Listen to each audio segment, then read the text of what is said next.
When you get into a small business, it's messy. You're constantly going to encounter the unknown. You're not growing, you're dying. You have to have a side hustle, so to speak, of always learning, always investing in yourself. When you start building a team of people who are smarter than you in their own domains, that allows for you to do is to be like, okay, well, I'm getting educated every single day. I want to impact every small to medium-sized business out there, and I want to do it tomorrow. Growth is where achievement is. Growth is where value is. Growth is where fulfillment is. The minute you stop learning, you're done. Welcome to the podcast From Cold to Close. My name is Saeed and I'm the founder here at SRC Growth Partner, a growth company that works with professional services firms from around the world to help them increase their revenue and profitability by acquiring new clients. My guest today is Adam Tartt, founder and CEO of Cap3, a professional services firm that handles small to medium-sized businesses' back office operations. What makes Adam's approach unique is his understanding that most business owners didn't start their companies because they loved managing financials or developing marketing strategies. They started because they had a great product or service they were passionate for. Cap3 steps into that gap, providing comprehensive support in accounting, finance, marketing, and expanding into HR and operations, allowing entrepreneurs to focus on what they do best while having a trusted advisor to handle the rest.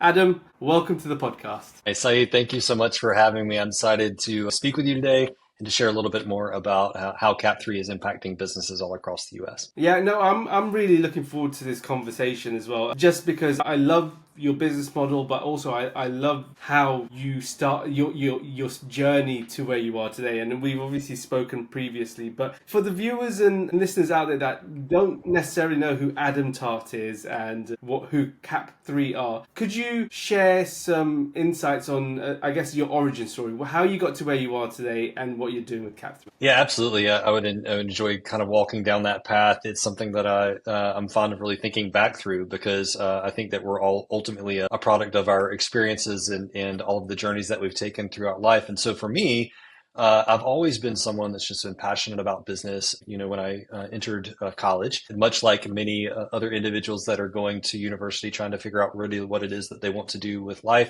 For me, for some reason, I was drawn to business. I didn't come from a family of entrepreneurs or anything like that, but for whatever reason, I just was drawn to business. And I had the opportunity as a young student leaving high school, going into college, to work for a local business in my community that I grew up in, and really at a very early stage in that business, and got to see kind of how that business grew and scaled and all the challenges that I was an entrepreneur, founded business and operated business. And I got to see really firsthand up close all the challenges and the unique hurdles that this individual faced as a business owner, and really fell in love with the process, recognizing that not every day is easy. There are challenges almost every day. Every day consists of learning new lessons, facing new obstacles, facing new challenges and overcoming those, and really saw the opportunity that we had to create jobs for people in our local economy, to impact others in our marketplace, and really just kind of grew and fell in love with what I was doing there. Fast forward several years, I stayed with that company, worked my way through college with that organization, and continued staying employed and just continued growing and learning and developing in new roles within that organization, scaled and helped that business grow and progress,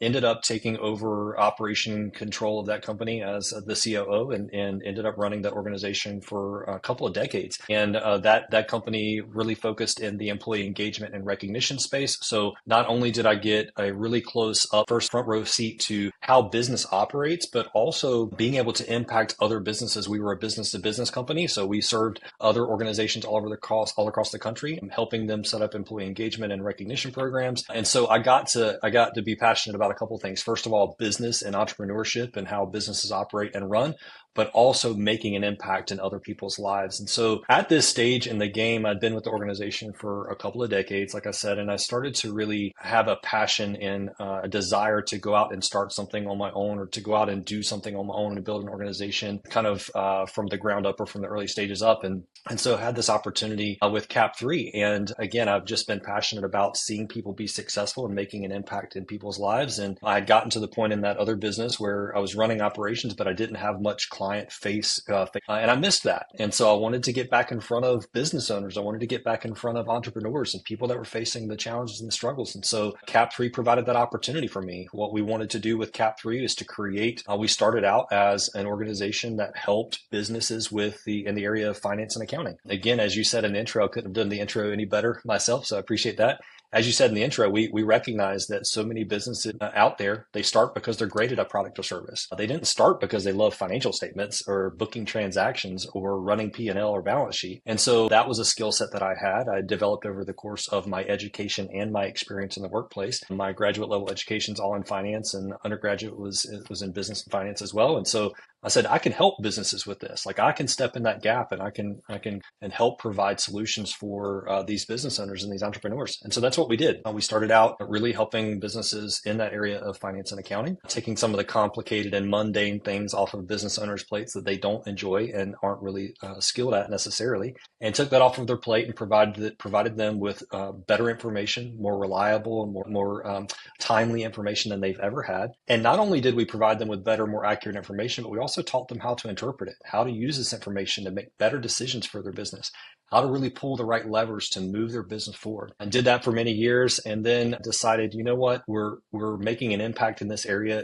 for businesses, but that's not all we can do. We have lots of sets of experiences. Our team grew. We had other people from our area and other areas of the country join our team and bring unique sets of experiences with them. And we recognized that we had learned a lot along the way as well. And we were getting questions from the clients that we had on the finance side, and they were asking questions about marketing and asking questions about operations and about HR. And so our vision shifted. Our vision shifted into really building out this professional services firm that's going to handle all the back office operations for businesses. And so our first service extension or expansion in that area was marketing. And so back in 2023, we launched a marketing division and haven't looked back since, continuing to add marketing clients. And so right now, Cap3 is providing expert support and service in the area of finance and accounting and marketing. And running those functions for many businesses all over the U.S. I think it's such a fantastic story, your origin in how you've come to where you are today. Especially what I love about it is the fact that the experience you gained in that organization, you spent 2 decades in that organization and ended up being a COO. You learn a thing or two by being in an organization and having to understand what business is all about, right? Because business, it can seem glamorous, or on the outside it seems very simple, but when you get into a business, especially a small business, when you get into a small business, it's messy. It is messy and things are going wrong left, right and center. Things are there's spreadsheets here, spreadsheets there. There's things that are CRMs that are just on an Excel sheet rather than an actual software, things like that, right? And I love the fact that your experience in being a COO and has translated, and obviously your education in finance as well, has translated into you starting at Cap3 and now branching out into the different sectors and industries. I guess what I wanted to ask you is, in your journey through entrepreneurship,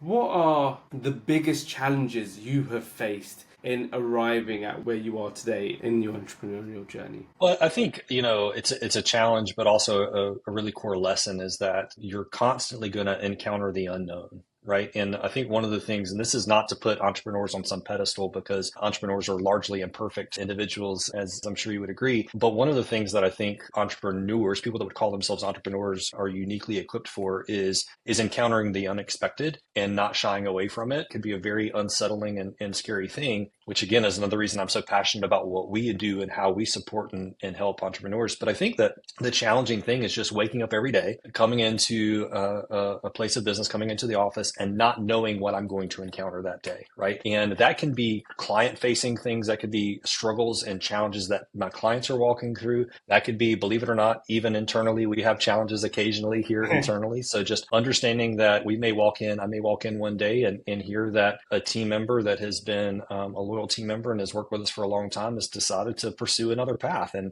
super happy for them and support them and encourage them and want the best for them. But it means a disruption, and it means that we have to pivot and change and adjust and flex and adapt. And I think it's that. I think one of the largest challenges is just you always have to be nimble.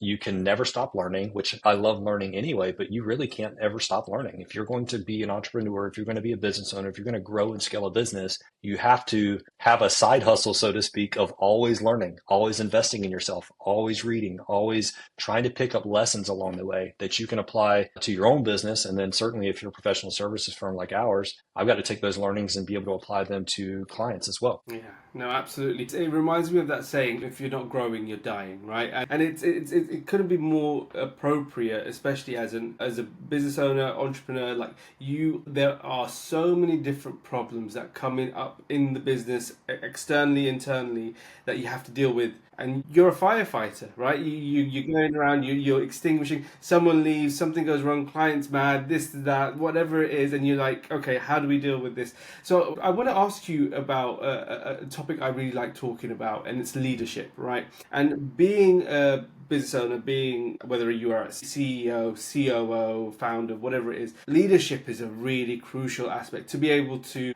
drive a team, to be able to set targets, to be able to grow the organization and have the responsibility of growing that organization.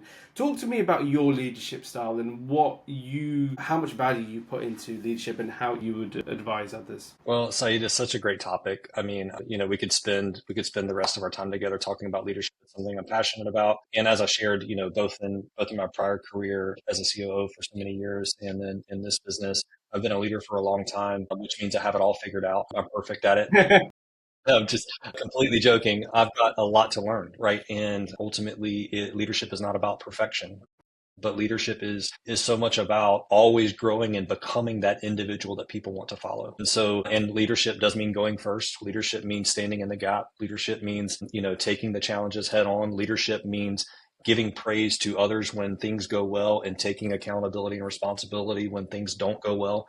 I think all of those things are things that we've heard and are very true about leadership, but I wouldn't change it for the world. I think kind of a core principle of mine as it relates to leadership is being humble. I try to always recognize my limitations, and I have this kind of personal mission, which for me isn't that hard, is to not be, I always want to be the dumbest person in the room, so to speak. So I want to surround myself with people that are far better at individual things than I am. And I feel like if I can do that and I can care deeply for them, support them, and I'll fail. I mean, I'll fail in the way I support them. I'll fail in the way that I care for them. But if I can continue to make that a focus of mine and surround myself with very smart people that care about our mission, that care about what we're doing, care about our clients, want to make an impact in the lives of people, and have those types of individuals that are smarter than me and better than me in all of the things that we need to accomplish, you can't stop us. Like if we can do that well, we'll go accomplish our vision and we'll go change the world one business at a time because we have a brilliant team that's devoted to the mission. I absolutely love what you just said there, and it resonates so much with how I approach things. And I think it reminds me of, you talk about being in a room and being the dumbest in the room, right? And I couldn't agree with you more. And I had an aha moment early on in my entrepreneurial journey where I would do everything, right? And I would refuse. When I first started, I just was like, I don't need to hire. I can handle it all. I can do everything, right? Oh, like it's too hard to teach someone how to do this or whatever. And I made my first hire, right? And I got lucky because the person I hired was and still is with us, absolutely phenomenal, right? It was a phenomenal hire, and within a week I was like, wow, I can breathe. And she was far better than me at what I was doing. And I was expecting someone to be like, oh, I have to teach them or whatever. And obviously there's standard operating procedures that I created, but she would be like, well, that's fine, but let's do this, let's do that. And she's giving me ideas. And when you start building a team of people who are smarter than you in their own domains, right? It's like, and they're more experts in certain areas. What that allows for you to do is to be like, okay, well, I'm getting educated every single day, right? And I'm learning every single day, but I'm also able to experience building a team that can work together. And that's what a leader does. It's working together. And so I wanted to move into the next one of the most important things in any organization, and that's building the team, right? Talk to me about your journey in building a team and I guess talent acquisition as a whole. How do you approach talent acquisition? Yeah, great topic. And I can go ahead and tell you on the front end of this part of the conversation, I've made every mistake in the book, right? It's a difficult thing. And not only is it a difficult thing based on a few of the reasons that I'll speak to in a moment, but it is also challenging when market conditions change, right? So we've thankfully are on the other side of a pandemic, but the pandemic changed talent acquisition, I think, dramatically in my world and in my profession. And then especially specifically on the accounting and finance side, what we have seen happen just in the industry as a whole is we've seen a mass exodus and an aging out of the industry. And so there have been all these other market pressures, industry pressures and market pressures that have caused us to have to adapt and to learn and to grow in the way we acquire talent. But just generally speaking, I think that talent acquisition is one of those things that an organization has to constantly work on and refine. So many organizations, and ours is no different. Like I said, I've made every mistake in the book. Oftentimes as business owners, when we're trying to grow and scale a business, we recognize we have to have people to come alongside us and go help execute the mission. Well, sometimes we have allowed ourselves to get in pretty tough spots where we are so urgently trying to find the person that we rush to a hiring decision. And oftentimes we've probably both heard the phrase hire slow, fire fast, right? That's a phrase. It's something that we've heard probably a lot. Oftentimes we get that reversed as business owners. Sometimes we hire really, really fast and fire way too slowly. No one likes to talk about firing, and that's not necessarily what I'm here to talk about. But I think talent management, talent acquisition, we have to really take our time. We have to constantly refine our processes as it relates to finding talent.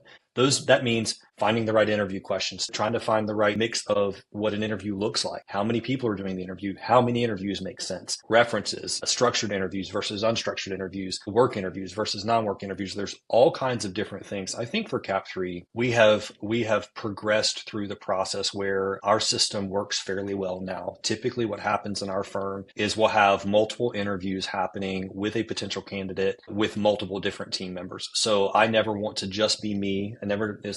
Interview is never going to be just with me. In fact, I'm typically pulled into a second or a third interview with a candidate. Typically, I have divisional leaders interviewing on the front end, along with some practitioners of the role that this potential candidate would be taking. So if I'm hiring a controller, I'm going to have another controller be in on the interview along with a CFO and our divisional leader on the finance side. And same thing on the marketing side of our business. If I'm hiring a copywriter or if I'm hiring a digital marketing specialist, then I'm going to have individuals that fill that role currently with our team as a part of the interview, as well as divisional leadership. And then we'll progress through a series of interviews that way. We are fond of structured interviews. So we're fond of, asking all the candidates mainly the same types of questions and then having a panel of people that rate the responses so that we can try to be as objective as possible. One of the things that we know about interviewing is that it's really, really difficult to not be subjective. And some of the research indicates actually that most interviewers make their mind up as to whether or not they like a candidate within the first 5 to 10 seconds of an interview. And we know that that's all subjectivity, right? So if that's true, if I'm making my mind up within the first 5 to 10 seconds, it's all subjective. And so we have to try to filter that out as best as possible. And the ways that we can do that are structured interviews with the same questions going to every candidate and a panel of people rating their responses. And then we just quantitatively aggregate those responses and try to select the candidates from there that will advance to the next round. We're fond of assessments. So we'll do skills assessments for the finance division as well as the marketing division. We're fond of personality assessments. We're fond of work style assessments. We're fond of the Enneagram and Working Genius by Patrick Lencioni, the Table Group. We're fond of an assessment called Right Path. So we have a whole suite of tools that we'll use to evaluate candidates when we're making those decisions, because honestly, it is without question one of the most important you'll make as a leader is who you're choosing to allow to be on your team, right? We're very protective of our culture. And so we want to make sure that we are being really, really selective as to who we will allow to be a part of our team. It's so interesting to hear your approach because it is meticulous, it is systematized. However, it is essential, right? And anyone who has made hiring mistakes knows how essential it is because it can disrupt culture, it can disrupt work, it can disrupt client relationships, it can disrupt a lot of things, and it can hurt the business, right? One wrong hire can really damage you, it'll put you back 6 months, 9 months, right? And just one wrong hire. So I really love the fact that the viewers and listeners will take something from this in the sense that actually having a process that is as detailed as you would be when you're speaking to a client, right? Making sure that you are going through that. Because if you're going out and let's say you're trying to win a business and you are making sure everything is done with a fine-tooth comb so that you look good, you should be doing the same thing inside the business. But we often know that's not necessarily always the case, right? So I think it's really interesting. It sounds like you've got a real strong process there. How are you managing culture in the organization? Because culture, especially post-COVID, post-pandemic, you touched on the changes in the accounting industry and things like that. How are you developing culture? How do you manage that side of the business? Yeah, it's so important, and I would just say that it's constantly a work in progress. I think ultimately the thing that helps us carry that along is to talk. We talk about it a lot. Culture is always a topic that we are discussing. And some of that certainly comes through being really clear with what our mission, vision, and values are. We talk about our mission, our vision, and our values every time we have a team meeting. We talk about what expectations are on how we treat people and how we operate as an organization, how we care about one another, how we just walk through life together. So culture is something that we talk about a lot. It's what we live and breathe. It is certainly a lot of people would define it as kind of the heartbeat of an organization, the way we operate. And that's so critical to us delivering great and excellent service to our clients. We can't take it lightly. Now, there are little tactical things that you do in culture to try to create a good culture. And I've done a little bit of everything, right? You go from watching how some of the disruptors in industry from 20 years ago, you'd see, Google come on the scene and they've got a slide in their lobby, and, you've got Zappos with a very flat organizational structure and everyone's in one area. And so there's all kinds of different ways that disruptors have come into the workplace and changed the way business was done. And the way I take it is I just look at what's going to serve our clients the best, what's going to create the best possible opportunity for our team to be successful and to allow them to feel supported and cared for and loved on. And that's what we're trying to create here. Again, I think it's so much of just being really clear with where we're going. And then going back to your question earlier about the selection process, hiring for values, right? So a part of our selection process I should have mentioned is we are asking questions to flesh out whether or not this individual is someone that adheres to the values that we have as an organization. Because if you make mistakes in that area in the hiring process, it's going to be really difficult to protect culture. So if I'm bringing great practitioners on the team that don't share our values, it's never going to work and your culture is going to fall apart. So we have to hire for skill and we have to hire for those abilities, but we definitely have to hire for values. So I need to make sure that this candidate lives out the values already that we have as an organization, that they're going to be a culture fit, they're going to be a values fit, and then make sure that they have the skills and the abilities to do the job. And if both of those things are there, then there's a really excellent chance that the team member could be really successful here. Yeah, no, in terms of actually having a culture fit in terms of values, it's such an important element. I don't think it's spoken about too often, in the sense that values determines how an individual behaves, right? And workplace behavior or day-to-day behavior, whether it's workplace or home, you want it to be permeating, but that needs to be who you are. Right? If you're coming in, if you're putting up a facade, if you're someone else, you're going to get found out very soon, very quickly, and it's just not going to work, right? And it's hard on both parties. So 100% actually, it's actually really interesting because in our own hiring process, we don't actually do that, but it's something that I'm going to take away. If it's not the viewers and listeners out there, I'm taking away going, okay, how do we demonstrate values and actually pull out what we're looking for in a candidate? So that's some fantastic advice there. Okay, so in this segment of the podcast, we like to call the Entrepreneur's Room. And that's a series of questions we like to ask all of our guests to give our viewers and listeners an opportunity to understand how business owners and leaders think and operate in their business. So at this stage of the podcast, I always like to ask the same question, and that is, how are you currently spending your days as a leader of the business? Yeah, great question. I think first of all, I'm an early riser, so I love getting up early. I get up early, spend some time in the morning, just kind of recharging myself. I enjoy going to the gym early in the morning, kind of getting some of my energy out, so to speak, early in the morning. I like being in the office early. I like coming in the office early before anyone's here. Apply some time for focus to work through some things that need my attention, kind of undistracted. But once people start getting here, largely my door stays open. I enjoy interacting with our team. I'm certainly pulled into meetings, and I have meetings with individual team members. I still get in front of some clients occasionally and enjoy that work. And so I get into some client meetings and things like that. But I've really, the last, 6 to 9 months has really been a season of transition for me personally and for our organization as we are going to the next level and trying to grow and scale as an organization and empowering other team members to step into leadership roles. And so we have, over the course of the last 6 months or so, started to build out new levels of leadership. And so I'm, working to try to spend time investing in those new leaders and supporting and growing and developing them and being a resource for them so that they can go and help our organization get to the next level. It's like I said earlier, my goal as a leader is to be the dumbest one in the room. And so I've had to select people that were way better at the actual operational leadership than I. And so, and that's what we've done. And we're in that process now and we're working through it. And it's a growing season for us and it's exciting, but there's a lot of work to be done and development to happen. And so that's certainly taking a lot of my time. But the things that I enjoy most are spending time with our team. I actually really enjoy teaching. So we'll do some team development stuff. And so I like getting up and kind of doing some development stuff with our team. I love one-on-one time with team members, and I do love getting in front of clients as well. Yeah, no, I think I love what you said there in terms of the growing stage that you're in and the next development stage you're in. And naturally, when you get into that next stage, there's growing pains, right?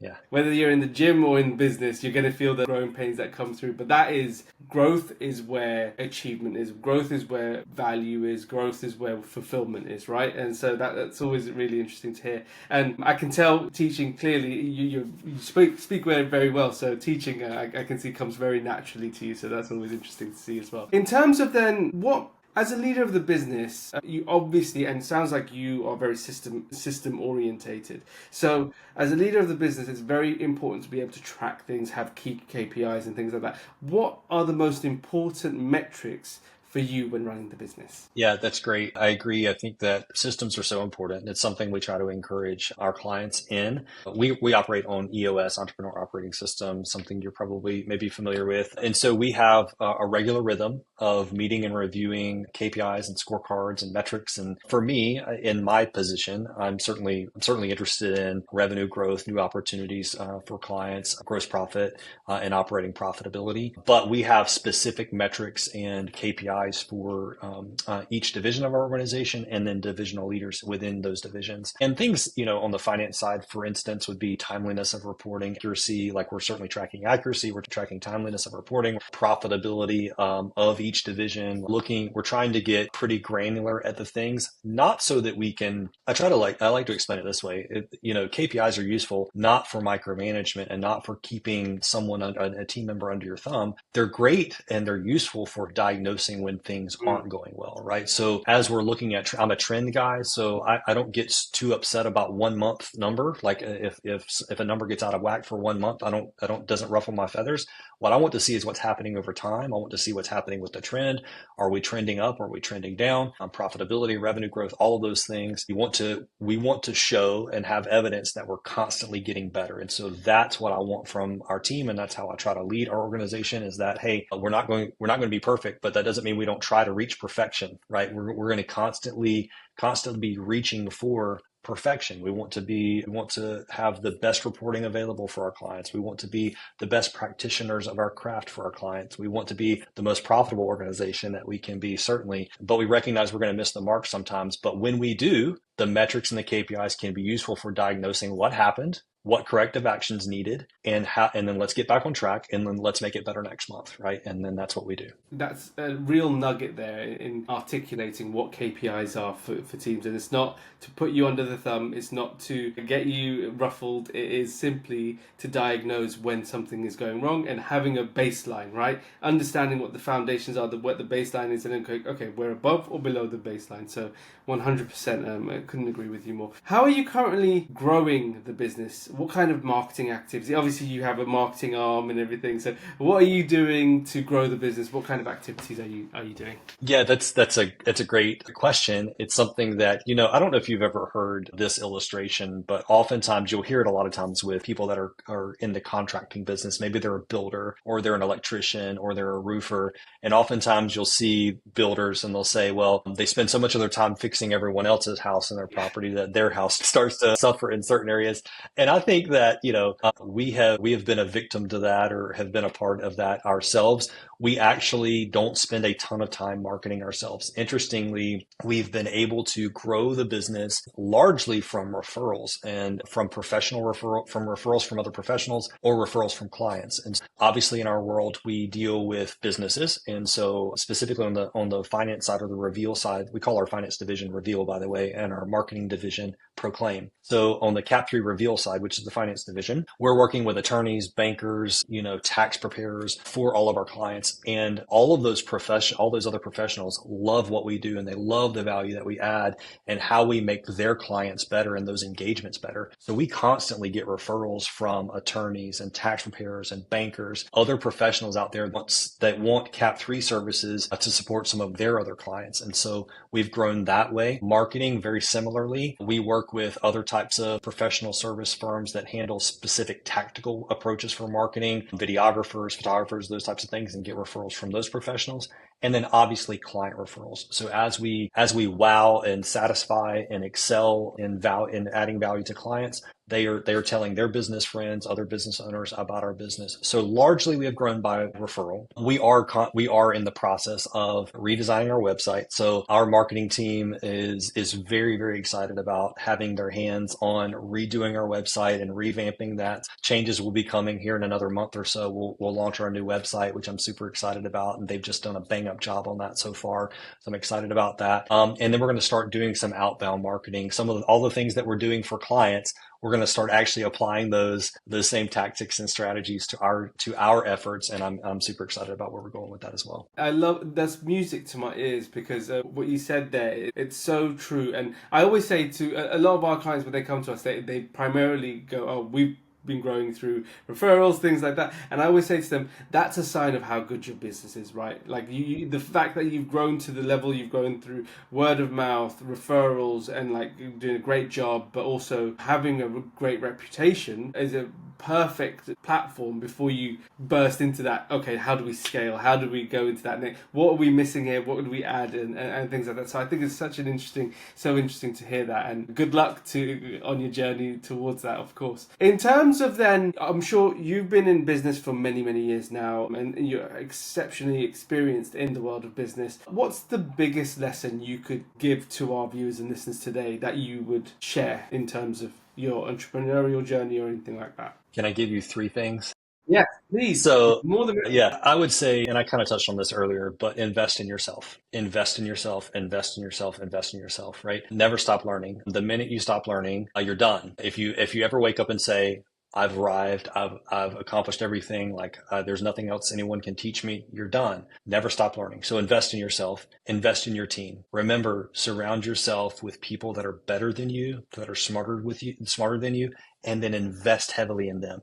Don't just be satisfied with what they bring to the table, but accept and appreciate what they bring to the table and then pour back into them, invest in them, develop them, help them grow. What we find is most A players, most phenomenal team members out there desire deeply to continue their growth. So it's not just entrepreneurs that like to grow and learn. A lot of team members that are phenomenal A player team members want to grow and learn. They want to increase in their skills and their capabilities and their abilities. And if they can partner with an organization or a leader that's willing to invest in them and to continue to develop them, again, nothing can stop you, right? So continue doing those things. Invest in yourself, invest in your team, and then just be passionate about what you do. Right? One of the things that I would encourage business owners to do along the path of their business journey, and again, I see this we have a front row seat to this because we work with so many entrepreneurs and business owners. We need to recognize that not every day is going to be easy. And the thing that sets a business owner apart, or like what the fork in the road, so to speak, is when the things get really, really challenging and you wake up one day and you're like, I don't know if I can do this again. Like, I don't know if I can keep going.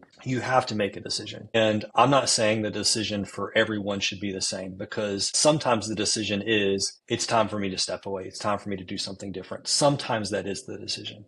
But if you are still passionate about what you have brought to the table, what you have brought to the marketplace, if you still have that burning desire of what got you into business to begin with, then never give up, right? You just have to start figuring out, like, take it one step at a time, figure out where my challenges are, what's causing so much frustration, grief, and challenges, and like, let's go fix one thing at a time. So often we get stuck in this lie that we wake up, it's challenging, and there's 15,000 different things on my plate and I've got to fix it all at once. No, take it one step at a time. You didn't get to where you are overnight, right? And we're not going to get out of the hole overnight. Let's take it one step at a time.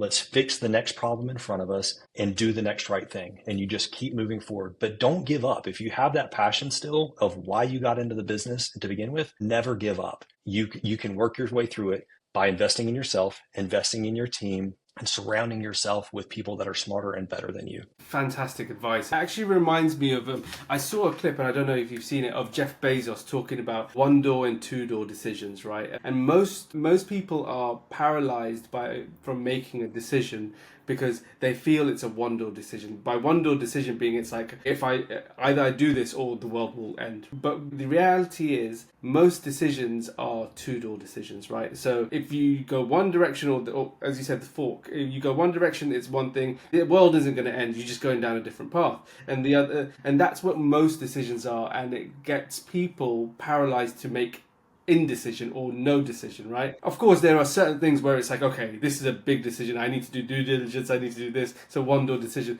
Fine. Yeah, those are the things. But most decisions we make every single day are two door, three door decisions where you can go, we're going to learn. If we get it wrong, we'll learn something, right? And then from there, we can move on and we can optimize, we can recorrect and redirect. So I think that's fantastic advice for our viewers and listeners out there. It's been a great podcast today. I like to end every single podcast with the same question, right? And it's one that often gets most of our guests a little bit stumped, gets them thinking a little bit. It's, if you had a magic wand you could wave to solve one business problem, what would that be? That's fantastic. That's a great question. I think I am so my personality, we didn't get much into my personality, but I am a fairly easygoing, patient individual in a lot of respects of my life. And then I'm also extremely passionate about what we're doing.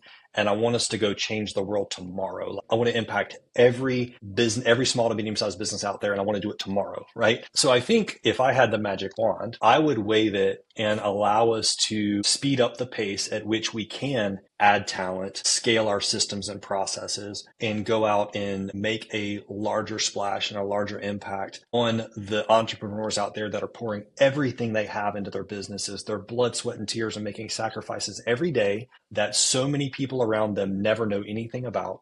The people they're the last to get paid.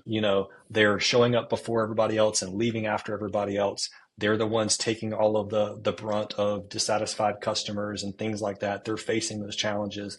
And I want them to know that they're not alone and that they have a team of people that they can lean on in Cap3. And I just want to spread that message to everybody, every business owner out there. And so for me, I would use that magic wand and I would grow our systems and our team and our processes more rapidly so that we could go out and change more lives. Adam, it's been an absolute pleasure. You've been a phenomenal guest and you've shared some really great insights today. And it's been an absolute pleasure. For all our viewers and listeners out there that might want to reach out to you or find Cap3, where would they go? How would they find you? Yeah, absolutely. Thank you. So, well, first of all, thank you for having me. I've absolutely enjoyed our conversation as well. I always love talking shop and engaging with really interesting people. So I appreciate you having me, Saeed. It's been great. To reach out to Cap3, you can find us on the web at www.gocap3.com. That's our website. You'll be able to find us there. You can contact us there. We have information about the services that we offer. And again, if you check back in about a month or so, we'll have the brand new refresh site there. I'm so excited about that. But we would love to hear from you. My email address, if anyone wants to reach out to me directly, is just adam@gocap3.com. Really easy to reach out. I would love to chat and answer any questions you may have. Fantastic. We'll put everything in the description of the podcast anyway, so it'll be easy to find. But yeah, again, Adam, it's been an absolute pleasure. Thank you very much. Absolutely.